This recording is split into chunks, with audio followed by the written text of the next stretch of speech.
Wait, no, Ida B. Wells Drive. I think I'll stay on here. Yes, sir.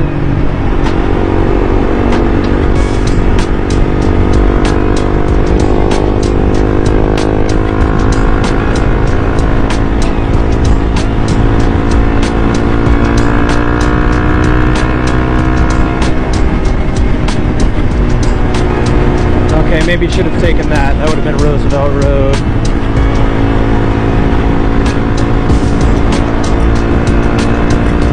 This is awesome though, riding directly into downtown, dude. Route 290 ends. Made it to the end of 290, baby. Oh, I know this.